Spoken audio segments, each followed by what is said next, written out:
तो करीब 9 साल पहले ही सामने आ गई थी पुतिन की मंशा। यूक्रेन पर पुतिन के गेम प्लान का सनसनीखेज खुलासा। 2014 में ही अमेरिकी सीनेटर जॉन मैकेन ने इसे लेकर वार्निंग दी थी। जी हां, जॉन मैकेन ने यूक्रेन पर पुतिन के इरादे बताए थे। तो आज जो कुछ हो रहा है उसका अंदाजा अमेरिकी सीनेटर जॉन मैकेन ने पहले ही लगा लिया था, और पहले नहीं, काफी पहले 2014 में उन्होंने इसे लेकर आसार जताए थे, और अब हो वही रहा है जिसकी आशंका करीब 9 साल पहले जॉन मैकेन ने जताई थी।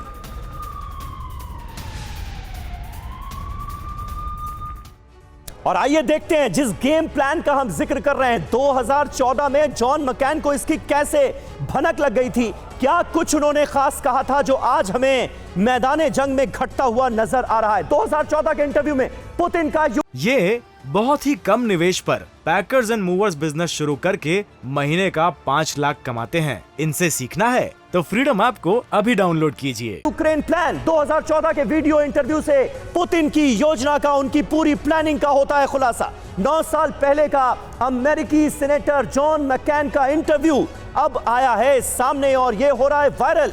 तब जॉन मैकेन ने यूक्रेन पर अमेरिकी रुख की निंदा की थी और उसे कंडेम किया था। जॉन मैकेन ने 2014 में ही यूक्रेन पर रूसी खतरा बताया था कि यूक्रेन पर रूस हमला कर सकता है। रूसी खतरे का हवाला देकर यूक्रेन की मदद की वकालत की थी उन्होंने उस वक्त 2014 में, तकरीबन 9 साल पहले। क्रीमिया को यूक्रेन से अलग करने पर मैकेन ने बताया था पुतिन का फ्यूचर प्लान। और याद कीजिए 2014 में ही क्रीमिया का अधिग्रहण किया था रशिया ने, और उस वक्त जॉन मैकेन ने एक इंटरव्यू में ये सारी बातें कही थीं जो आज चर्चा का विषय बन गई हैं। आइए जॉन मैकेन का 2014 का आपको पूरा बयान सुनवाते हैं। आप हैरान रह जाएंगे ये सोचकर कि पुतिन आज सब कुछ वैसा ही कर रहे हैं जिसका अंदाजा जॉन मैकेन ने 9 साल पहले लगाया था।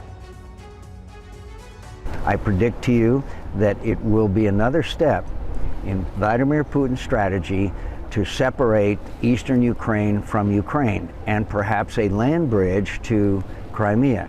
No, it's a very bad result. And again, we would not send weapons to the Ukrainians when they were begging for them.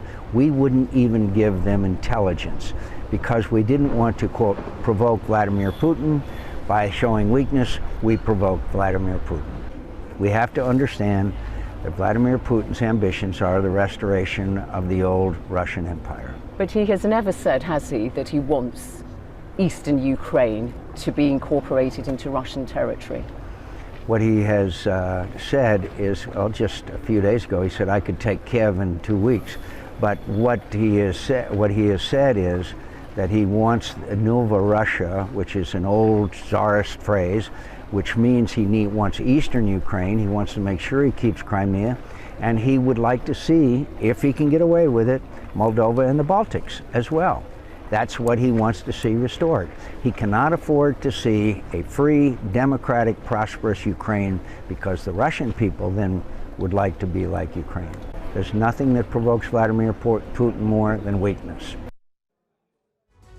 तो जॉन मैकेन का ये वही बयान है जो इस वक्त चर्चा का सबब बना हुआ है। सीधे हम रुख करते हैं पोलैंड का। प्रतिमा मिश्रा हमारी संवाददाता इस वक्त पोलैंड से हमारे साथ लाइव जुड़ गई हैं। प्रतिमा, 2014 में जब जॉन मैकेन ने यह बयान दिया था तब यही माना गया था कि कोई अमेरिकी पॉलिटिशियन बोल रहा है और रूस को लेकर अपनी राय सामने रख रहा है, लेकिन आज के नजरिए से इस बयान को देखा जाए तो बिल्कुल भविष्यवक्ता नजर आते हैं जॉन मैकेन। जो कहा सब सही हो रहा है। समीर, बिल्कुल, और इसको हम देजावू की स्थिति कहेंगे। हम लोग एक टर्म यूज करते हैं देजावू, जो पहले कहा गया वो अगर हमें घटता हुआ नजर आता है तो हम सोचते हैं कि ये तो देजावू हो रहा है, और वैसा ही नजर भी आ रहा है। देखिए, कुल मिलाकर पुतिन का एक दर्द जो तमाम एक्सपर्ट्स मानते हैं, एक दर्द जिसको कोई पेन किलर कम नहीं कर पाया, वो था सोवियत संघ का विघटन। और ऐसे में वो हर अपने जो तमाम संबोधन होते हैं रशियंस के प्रति, उसमें नोवो रशिया टर्म का जिक्र जरूर करते हैं, क्योंकि वो एक नया रशिया, एक नया रूस बनाने की जो कोशिश कर रहे हैं उसका ही जिक्र जॉन मैकेन ने 2014 में बीबीसी को दिया, अपने इंटरव्यू में दिया था। इस पर हैरानी नहीं हो रही है, बल्कि कहीं ना कहीं गुस्सा भी लोगों के अंदर आ रहा है इस बात को लेकर, क्योंकि जिस बात को खुले तौर पर बीबीसी के इंटरव्यू में जॉन मकेन ने प्रेडिक्ट कर दिया था, वो ये भी बताता है कि अमेरिका की मंशा उस वक्त क्या थी। वही अमेरिका जो आज की डेट पे सबसे बड़ा सहायक है, सैन्य सहायता की बात कर ले, आर्थिक मदद की बात कर ले यूक्रेन की, उसने 2014 में क्या वाकई अगर कोई एक्शन क्राइमिया के एनेक्सेशन के खिलाफ लिया होता, यूक्रेन की मदद की होती, जैसा कि जॉन मकेन अपने इंटरव्यू में कर रहे हैं, तो क्या आज वो हालात होते जो आज दुनिया भर के सामने है। रशिया और यूक्रेन का युद्ध पूरा 1 साल कंप्लीट कर लेगा फरवरी 24 तारीख को, लेकिन स्थिति जस की तस बनी हुई है, बल्कि हालात और ज्यादा बदतर होते जा रहे हैं। दुनिया भर में इस युद्ध का असर देखने को मिल रहा है। समीर, बिल्कुल सही बात है। प्रतिमा, बने रहे आप हमारे साथ। प्रतिमा मिश्रा हमारी संवाददाता जो इस वक्त वॉर जोन में मौजूद हैं और पोलैंड से रूस यूक्रेन जंग की हर हलचल पर नजर बनाए हुई हैं, वो हमारे साथ मौजूद हैं। आइए, जॉन मकैन का इतना जिक्र हो रहा है तो उनके बारे में जरा डिटेल में जान लिया जाए कि ये जॉन मकैन आखिर थे कौन। अमेरिका के जाने माने और मुखर सीनेटर रहे, अपनी बातें बड़े मुखर अंदाज में ये दुनिया के सामने रखते थे। रिपब्लिकन पार्टी से राष्ट्रपति पद के दावेदार भी थे और इसलिए उनके बयान को उस वक्त भी गंभीरता से लिया गया था। 2018 में इनकी मौत हो गई थी, इनका निधन हो गया था और आज 2014 में बीबीसी को इन्होंने जो इंटरव्यू दिया था वो सामने आया है और इसमें कही गई एक एक बातें इसलिए इंपॉर्टेंट हो जाती हैं कि ऐसा लगता है कि 2014 में क्या जॉन मकैन को सब कुछ पता था रूस की स्ट्रेटेजी आने वाले वक्त में, वो भी 9 सालों बाद क्या रहने वाली। इंटरव्यू में पुतिन का पूरा गेम प्लान समझा रहे हैं मकैन और यही वजह है कि इस इंटरव्यू के सामने आने के बाद हर कोई हैरत में है। इस इंटरव्यू को अब तक लाखों व्यूअर्स देख चुके हैं और लगातार व्यूअर्स की जो रफ्तार है, व्यूज की जो रफ्तार है वो बढ़ती जा रही। हर कोई जॉन मकैन की दूरदृष्टि की तारीफ कर रहा है। जिस वक्त उन्होंने ये बयान दिया था, ये इंटरव्यू दिया था, तब किसी को अंदाजा नहीं था कि ये 2021 में घटेगा और जंग इतनी लंबी चलेगी कि 2022 से 2023 में प्रवेश कर जाएगी। लेकिन आज ये सब कुछ हो रहा है और 9 साल पहले एक बेहद संजीदा और समझदार अमेरिकी नेता जॉन मकैन ने अपने देश को आगाह किया था। इस इंटरव्यू के एक एक फ्रेम को देखने की जरूरत है और जो जॉन मकैन कह रहे हैं उसे समझने की जरूरत है। यहां पर ध्यान देने वाली बात यह है कि 2022 और 2023 में जो कुछ घटता हम अपनी आंखों के सामने देख रहे हैं उसका अंदाजा 2014 में अमेरिकी सीनेटर जॉन मकैन ने कैसे लगा लिया। ये वो सवाल है जो हर किसी के जहन में कौंध रहा है इस इंटरव्यू को देखने के बाद। तो ये देखिए, रूस यूक्रेन वॉर के लिए अमेरिका जिम्मेदार, आगाह करते हुए नजर आए थे जॉन मकैन।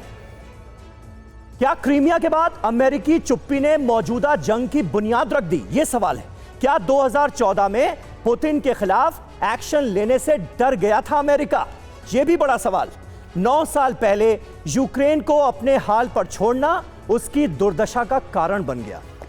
क्या 2014 की अमेरिकी भूल का नतीजा आज पूरी दुनिया भुगत रही है? क्या तत्कालीन अमेरिकी राष्ट्रपति बराक ओबामा पुतिन को समझ नहीं पाए? यह सवाल भी खड़ा होता है। ये बहुत ही कम निवेश पर पैकर्स एंड मूवर्स बिजनेस शुरू करके महीने का 5 लाख कमाते हैं। इनसे सीखना है तो फ्रीडम ऐप को अभी डाउनलोड कीजिए।